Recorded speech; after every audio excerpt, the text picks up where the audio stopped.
বাম থেকে একজন বলছে কোরআন হাদিসের ওয়াজ করেন, যে বলেছেন সে পাক্কা একটা গন্ড মূর্খ এই কথা বলেছে। মিয়া, বাংলাদেশ এটা কোন জালিমের আওতায় নাই, এটা বাংলাদেশ মুসলমানদের বাংলাদেশ। যদি বাপের বেটা হয়ে থাকেন স্টেজ আমার বাম পাশে আসেন, কে আছেন আসেন, আসেন না। এখন তো মানুষ পুলিশকেই গুনে, আপনাকে গুনবে কিসের জন্য গুনবে, কেন গুনবে? মিয়া, জীবন একটা, বাঁচলে বাঁচবো, মরলে মরে যাব, হকের পক্ষে কথা বলে আমাকে মরতে হবে। বুকের পাটা থাকলে আমার সামনে আসেন, কে আছেন আসেন।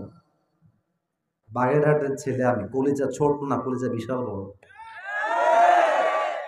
5 আগস্ট আগের কথা ভুলে যান, ক্লিয়ারেন্স দিই, এই কথাটা না বললে অনেকে অন্যরকম ভাববেন। এখানে বাগেরহাট কিন্তু আওয়ামী লীগের ঘাঁটি ছিল, ঠিক আছে। বাগেরহাটে বলতে গেলে মেবি 80% লোকই আওয়ামী লীগ করতো, যারা করতো না আগে তারাও করতে বাধ্য হয়েছে পরিস্থিতির জন্য, এটা আমিও জানি। আমার নানির বাড়ির যে এলাকা, ওখানে অনেক লোক আগে বিএনপি করতো, তারাও বাধ্য হয়ে আওয়ামী লীগ করেছে। আমি কোনো দলের নাম বলছি কি উদ্দেশ্য আমাকে আগে বোঝাতে হবে, শোনেন আমার কথা। আমি এখানে কোনো আওয়ামী লীগ দল, বিএনপি দল, কাউকে আমি ছোট করার জন্য মাহফিলে আসি নাই। আমরা কাউকে ক্রিটিসাইজ করতে বড্ড মজা পাই, তবে আমাদের বুঝতে হবে বাতিল পক্ষকেও যদি আপনি বিনয়ের সাথে বোঝাতে পারেন, একদিন তারা ইসলামের শত্রু নয়, বন্ধু হয়ে যাবে, ঠিক না বলে? এজন্য কারোর সঙ্গে আমার কোনো দ্বিমত নেই, মারামারি নেই, নিরপেক্ষ কথা বলার চেষ্টা করব আজকে। আমাকে বলেন, আমার মাতৃভূমির যে দেশ, এই দেশের নাম কি? স্টেজে সাউন্ড বলো আপনাদের চাইতে ভাই, জোরে বলেন, নাম কি? বাংলাদেশ হচ্ছে আমাদের কান্ট্রি, আমাদের দেশ।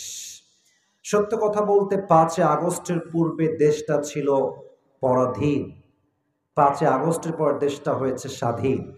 একজন যুবক তার বুকের তাজা রক্ত দিয়ে প্রথম শহীদ হয়েছিল, 2 হাত এমন করে পেতে দিয়ে। যুবকটার নাম কি, কে বলতে পারে?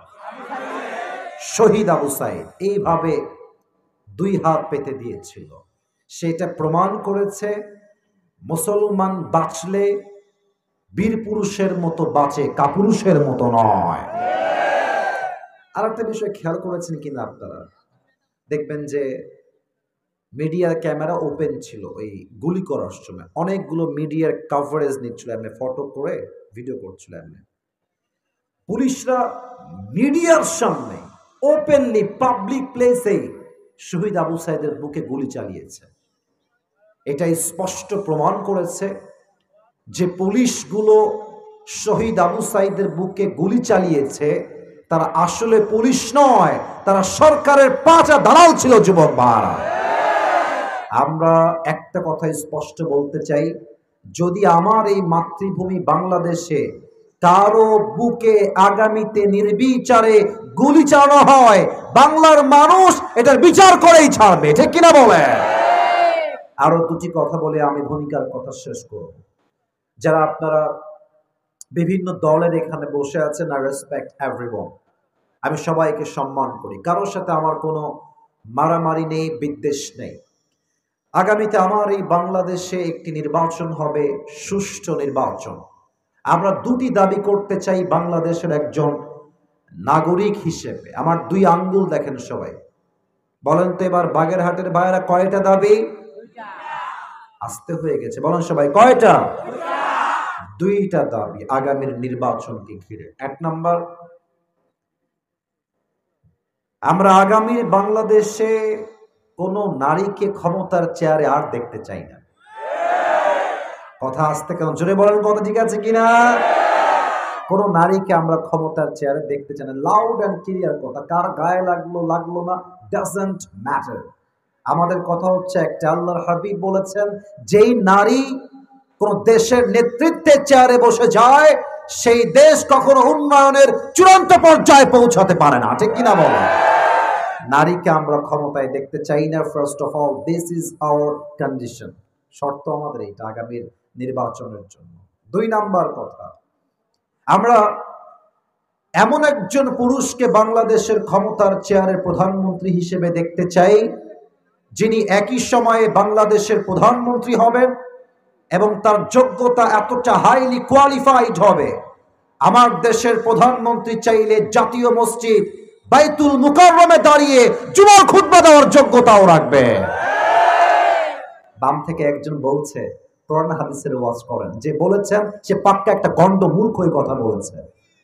মিয়া, বাংলাদেশ এটা কোনো জালিমের আওতায় নাই, এটা বাংলাদেশ মুসলমানদের বাংলাদেশ। যদি বাপের বেটা হয়ে থাকেন স্টেজে আমার বাম পাশে আসেন, কে আছেন আসেন, আসেন না।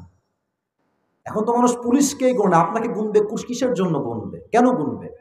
মিয়া, জীবন একটা, বাঁচলে বাঁচবো, মরলে মরে যাব, হকের পক্ষে কথা বলে আমাকে মরতে হবে। বুকের পাটা থাকলে আমার সামনে আসেন, কে আছেন আসেন। বাগেরহাটের ছেলে আমি, কলিজা ছোট না, কলিজা বিশাল বড়। 5 আগস্ট আগের কথা ভুলে যান। এই পুরো আমার নানি বাড়ির 14-25 সব আওয়ামী লীগ করে। কে কোন দল করে ডাজন্ট ম্যাটার, আমাদের কথা একটা, কোরআনের কথা বলবো আমি। তুমি যদি না শুনতে চাও তুমি আবু জাহেলের সন্তান। আচ্ছা বলেন তো, আমি যে বললাম এমন প্রধানমন্ত্রী বাংলাদেশে চাই যে জাতীয় মসজিদ বাইতুল মুকাররমের খতিব হওয়ার যোগ্যতা রাখে, এমন নেতা আমরা সবাই চাই কি চাই না? যে চায় না বুঝতে হবে দাল মে কুছ কালা তো জরুর হ্যায়। তোমার মদ খাওয়া বন্ধ হয়ে যাবে, নারীবাজি বন্ধ হয়ে যাবে, টেন্ডারবাজি বন্ধ হয়ে যাবে, চাঁদাবাজি বন্ধ হয়ে যাবে, ডাকাতি বন্ধ হয়ে যাবে, চুরি বন্ধ হয়ে যাবে, সুদ বন্ধ হয়ে যাবে, ঘুষ বন্ধ হয়ে যাবে। যারা এগুলোকে বন্ধ করতে চায় না তারাই তাফসীর মাহফিল বাড়াতে চায়। যুবক ভাইরা, আল্লাহ আমাদের সবাইকে বোঝার তৌফিক দান করুন, পড়েন সবাই আমিন। আমি দেখতে পাচ্ছি আমার এই মাহফিলের যত অডিয়েন্স এসেছে আজকে বাগেরহাটের পানবাড়িয়াতে, আমার মনে হচ্ছে এখানে 80 ভাগেরও বেশি কলিজার টুকরা যুবক ভাইরা আজকের মাহফিলে এসেছে। যুবক ভাইরা, তোমরা হচ্ছে আগামীর বাংলাদেশ। কোন রক্তচক্ষুকে তোমরা ভয় পাবা না। যেই নেতা তোমাদেরকে বলবে কোনের কথা চলবে না, ওই নেতার জিহ্বা টান দিয়ে ছেড়ে ফেলতে হবে। ভয়ের বাংলাদেশ নাই। যারা ভয় দেখাতো তারা ভয় দেখায় লাভ পায় নাই, তাদেরকে মামুর বাড়ি দিল্লি ভাগতে বাধ্য হয়েছে। আমি আবার বলছি, আমার নানাও আওয়ামী লীগ করে, আমাদের গোষ্ঠী আওয়ামী লীগের। আমি কোন আওয়ামী লীগ বিরোধী নই, যারা এই ইসলাম বিরোধী তাদের বিরুদ্ধেই আমরা, ঠিক কিনা বলে? আল্লাহ আমাদের সবাইকে ইসলামের বীর সৈনিক ওমরে ফারুক রাদিয়াল্লাহু তাআলা আনহুর মতো কবুল করুক, পড়েন সবাই আমিন। আমার কথা কি আপনারা রাগটাগ করলেন? আপনাকে আমি বুঝি ভালো, আপনারা আমারে বোঝেন ভালো। ভাই, আমি আপনাকে কারো শত্রু না ভাই, আমি বাগেরহাটের সন্তান। মানে আপনার সঙ্গে আমার সম্পর্ক ব্রেনের নয়, কলিজার রক্তের সম্পর্ক আপনাদের সঙ্গে আমার।